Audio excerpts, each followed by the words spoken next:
NXT. Wish to apologize. This is being filmed the next day. I don't like doing this, but circumstances go beyond my control. It's cold. Oh man, I had to go shopping yesterday. I know how cold it is in New York. It is cold. It ain't colder than most places in the United States, but it's cold enough. I fell asleep. It's so cold in my apartment, even though it's not freezing to the point where I get really sick. It is cold enough that it made me fall asleep. I didn't see it. I fell asleep. I'm not going to lie about it. There's no reason to. Why am I going to lie to you guys? I don't really need to. I'm just going to be honest and say, sorry, I fell asleep. It's so cold in my apartment. But I did see it now. I'm going to give my thoughts on it. Let's keep this in perspective. This beginning of this year, we wondered, we wonder what are we getting from NXT? Because it's obvious the influence of the main roster is heavily prevalent in it. And as they try to start filtering people from Evolve onto NXT, AAA to NXT, even TNA to NXT, we are not going to get something very cohesive, at least not at first, and counting on how Triple H is going to want this to motivate the changes, because there's going to be more people that's going to go to the main roster. It is obvious by the time of WrestleMania, we're going to get more people going to the main roster or released. Because as you know, and you cannot deny it, this version of WWE, whether it's the original version with Vince, the TKO version, or the Silver Lake version, it makes no difference. They clean house somewhere between maybe February to near July. They start getting rid of people that they think they're just not pulling their weight or just want to actually show they made some good money, because by dumping them, they save money. So a lot is happening here. So what did we get for the beginning of this show? We got Ethan Page versus, what is his name? Ilio LaFleur. The French luchador. I had to pause here because you got to understand something. I'm not against the guy. I'm not. He wrestled very well. But this is no different than when we bring in Ethan Page or a Ricky Saints or anyone. Always, they give them this opportunity at one of the titles, and every single time they lose, unless they really want to make sure that the contract they signed is fulfilled and they made sure that person actually gets what they deserves. So LaFleur got his match. He didn't win. He looked all right. Of course, Ethan rolled him up and made sure to hold the tights really tight to make sure he didn't really win. But it's not the point. To be honest, for me personally, I would rather see enhancement talent put these people over. Putting them in spots where either a tag team gets an opportunity or a single wrestler gets an opportunity seems really good. But not every time.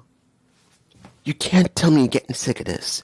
You can't tell me seeing someone who's brand new that either you don't know about them, yeah, you do. Let's say you know them as an international star that has been to Japan, Mexico, been to Europe, been everywhere.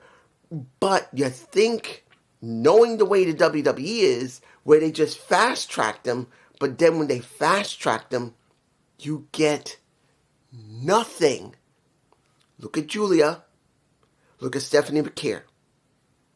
They're the prime examples of poster girls that legitimately, I could say poster child, that's better. Poster childs where their international stardom was so great, they were brought in to get everything. And they got nothing. Nothing. Yes, you got one that has a U.S. title, but she's doing nothing. Yes, you got the one that has the WWE title. Well, does she have the WWE title at this point? I don't remember about Steph. Yes, Stephanie has the WWE title. But what does that really mean? Or it's the world title. I can't remember right now. I don't watch Raw much anymore because it's so formulaic that you just throw someone in front of them, but there's no story. And even when there is a story, they have no character. So seeing him being treated the same way as the girls were doesn't really bode much for me, honestly. I don't care. I don't buy it, and I don't care. Now, let's move on to the first match for the ladder match, the qualifier. You got Shiloh Hill versus Josh Briggs. We got a lot of work here when it comes to Shiloh Hill. Does he have got... Let's put this on the table right now. He has a lot of character. He's got personality, yeah. But what does that really mean? Getting a lot of personality does not mean you're over. And yes, people like him. There ain't no lie about him. But what does that really mean going up against Josh Briggs? Now, Josh himself has been on the roster for maybe 3 years at this point, nearing 4, easily. And he's been through everyone. He's put over everyone and had feuds with everyone. And he's a safe bet. But legitimately, does that mean that safe bet is going to get Shiloh Hill over? It's still going to count on how they're going to book him and how they're going to do storylines for him. I don't know how long he's going to stay in this form because, yes, he's fun, he's charismatic, but his character sucks. Isn't he supposed to be the hacker? Where's the hacker for him? He's just jumping around, acting really bubbly, like he was on LFG. I want to see the guy that I saw the vignettes of that is working on the computer and looks like he's a freaking hacker, like, if you haven't forgotten, Scripps. He's kind of a Scripps type of guy that was in those vignettes. What has he been doing? What has he been doing since then? Nothing. So they got a lot of work to do. He did a good match, and literally, his tooth got knocked out of his mouth, the one that he has, the fake tooth. But there's got to be more to him. Hopefully in the next couple of months we'll start seeing a real development, but it's a big question if we'll get it. But he's now in the ladder match, and Briggs is a big question if he's going to stay on the roster or not. I don't know if you're going to the main roster or they're going to release him because he's been there for a while. I don't know what they're going to do with him. Next, let's do this. What do I care about the Vanity Project from that now? Let's make it clear. They're no longer involved. They're now signed to NXT, and this is their first official match. Do I care about the Vanity Project? No. Not yet. I see absolutely nothing from them. They're just basically high-flying wrestlers who are just working together. And then I see Dixon. I see Connor. Two guys that have been around for a bit, working in Chase U, in that story of Chase U, where Andre Chase keeps constantly telling them you need to listen and stop acting out. And we literally haven't gained anything. I'm going to be honest here. I don't want to see Chase U anymore. I don't want to see Andre Chase and Andre Chase. I don't want to see Dixon and don't want to see Carter. I don't. Because when you look at the story that they've been trying to tell, that Andre Chase, who lost Chase U, now supposedly got it back, which he shouldn't have gotten it back, because when it came to Ridge Holland, he ended it. They shouldn't have never brought it back. They shouldn't have never done it. They brought it back so they can put these two guys over, which have not done anything. Their characters have been stagnant for quite a while now, and they don't feel important. It shouldn't be that they're shown once in a while doing a match and still acting out. They should be doing something else. I would have rather seen, honestly, out the mud, working with Andre Chase. I'm being honest here. I would rather see Andre Chase as their handler than when it comes to Dixon and Carter. I'm sorry. Because as it stands right now, yes, they are working with Dark State. They are fighting against Dark State because they want to get those damn titles from Dark State. And the segment from Dark State didn't really feel very substantial because they haven't done anything substantial since they were working in TNA. Because now the Outlaws are the ones that are working in TNA, and Dark State feels like an afterthought. I'm being honest here. The only person that seemed to be somewhat interesting at the time was Cutler. And the only one that seemed to be given the most time to talk and to be highly aggressive was Lennox.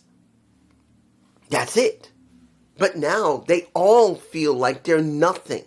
With the NXT titles, they don't feel important. But when you see this situation, when it comes to Connor and Dixon, I just don't care. I don't. And it's not because I just think they're garbage. It's because legitimately they don't feel important because they haven't made them important. Now that match itself, let's be honest here. If you saw the match, Dixon botched a lot. So much. I'm shocked. I've seen Dixon matches before, and he doesn't usually botch that much.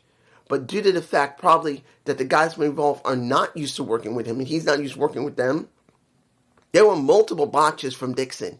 Carter was fine, and so were they to a certain extent. But Dixon was botchy, man. In the end, Vanity Project won. But the question is, do we really gain anything? Now, I want to say this about Izzy Dane's vid pack. I didn't mind it. I thought it was done pretty well. I thought it was alright. But the question now is Tatum finished? Which I know she's not, but if she's not finished, how are they going to make this important? And how do you have Nico back. You have Sean Spears by his side now wanting to become tag champions. Because now since Izzy has won and she's gotten what she wants, and of course Tatum's already made it clear she wants to get that thing back. The problem here is this. How do you make them feel important when they got their asses kicked by Tatum? And we didn't know how she did it. They feel weak after that situation. Look, I don't mind Nico. And I don't find Sean Spears a bad leader. Well, at least supposedly as the leader, because it is pretty much Izzy as the leader. But the thing is that you never showed how she managed to get Nico, and running around with a chainsaw after Sean was not enough for me personally. They needed something better, and it wasn't there. It just didn't seem to work for me. Moving on. Miss Parker's segment, I believe, was the best segment, not only of the night, but I think that was one of the best segments I've ever seen her pull off. I'm sorry. If you thought that wasn't a good segment, you need to watch it again, because out of all the different vid packs she's done or promos she's done, this was the best she's ever done since she came back and working with a little Blake Monroe. And as she spoke, I believe someone in the back, maybe Booker T, told her, listen to me, girl. You could be having your head on the chopping block. You need to give us something good. And she did. She made it very clear that people told her, and this is the same thing everyone's ever said, who is a face and is trying to relay that they just came back, and she, or any face, whether it's a man or woman, is going to show you what they can truly do. And they are the ones that are the most best that you can ever watch. But it's about her delivery and the passion that was different than any of them. Now, of course, she's always been a heel. Let's make it very clear. Miss Parker has been a heel. But this one is not about her just reading her promo like she memorized the damn thing. I truly believe this was a shoot because of how organic it felt. I felt like someone must have told her, we need you to go out there and just relay how you really feel. Yes, you got some points, some bullet points to follow from the script, but you need to show us something. You just came back. We need to see something from you. And she showed her real self, the real Jada Parker, the woman who used to be a volleyball player, I believe. I'm forgetting right now. Showed why she came to the Performance Center in the first place. That's why that was the person that you saw. That was not Mr. Parker. That was the actual person. And I felt that was one of the best promos she's ever done. No matter if she was a heel or a face, doesn't matter. Blake Monroe showed up and got a little snippy because she couldn't stand that someone was trying to take a thunder. Fine. A good feud between the two. But I truly believe Jada Parker's promo was the best she's ever pulled off. Now, if she keeps doing something like that, she will outshine most of the women on the roster, even Lola Vice, who is very popular right now because she keeps going back and forth to AAA. She's becoming very popular because of that, and it's only a matter of time before she goes to the main roster. Question is, will she actually be booked? Now, the reason I bring her up is because they want their shot against Blake Monroe. That's not just her, but also Thea Hale showed up in the back with Ava, as Ava was talking to, who was she talking to at that moment? I cannot remember offhand. I know she talked to Miles Bourne. I don't remember who she was talking to after that. Or before that. I can't remember. She was with somebody at the time. But let's make this very clear. Lola, I don't mind her. But let's be honest here. Miss Parker's promo outshined any promo Lola has had in the last few months. And that doesn't take anything away from all the hard work she's done. It just has. Including one I like, Thea Hale. Miss Snippy, the one I like. I mean, I don't hate her. But the point here is that she could outshine them. Just, that's the truth. Now, let's, this next qualifying match. Did I care about Shawn Legacy? Yeah. Do I care about Eli Knight? No. Not because he's from reality wrestling. I just don't. I don't care. He's still on Evolve as far as I know. He is not. And probably still Raw, reality wrestling. But at this point, really, I didn't really care. He was basically enhancement talent for Shawn Legacy. Now, do I like Shawn Legacy? I haven't seen enough of him yet. I've seen him a couple of times, but he really hasn't done any segments much, and he's only done some matches. I need more from him. I need a lot more. But the thing is that, as far as I know, he's not on the main roster yet, not officially. He still looks like he's going back and forth between Evolve and here until I see more from him. Then I can give a full opinion. Because as it stands now, I just don't know about him because he's not there constantly. Now, let me tell you this. When it comes to Keanu Carver, thank you. Sorry about that. Thank you. I just remembered his name was Carver. Let me give you like this. I haven't seen LFG Season 3. I haven't. So I don't know the conflict between him and Booker T. They showed a snippet of it. Don't know what's going on. But it seemed that whatever happened, he managed to survive all the way to the end and now is on the main roster of NXT. He managed to make it. And yes, you see Booker T not happy having him there, but that's the purpose of his storyline. That he had conflict, legitimately, real heat, with Booker T while trying to get the contract to NXT. And they said, he turned himself around. He learned something. We'll give him his chance. Booker T, are you willing to do the story with him? And he says, yeah. And that's what we got from Keanu Carver. We got Keanu Carver coming out, wiping everybody's ass out, and then having an attitude with Booker T in real life in that show. And then when he's given an interview, he didn't want that damn interview. He yelled at Ava, but Ava ordered him to do the interview, and he said, hell no, I'll go there, but I ain't doing shit. Now, does this remind me of the Rattlesnake? No. What he's doing is completely different from Stone Cold. But I can tell you this. There's going to be people in the audience are going to identify with someone similar to himself because he is doing exactly what Stone Cold did with Vince McMahon. Butting the establishment, butting the boss's head with his own head.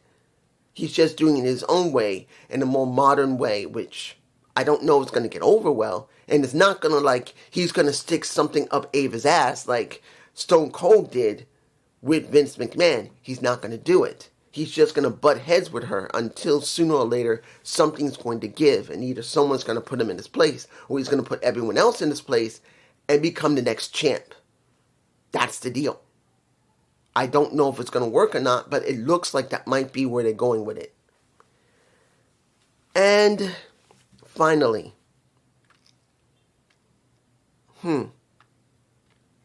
let's make this very clear. I'm not forgetting about Tony D.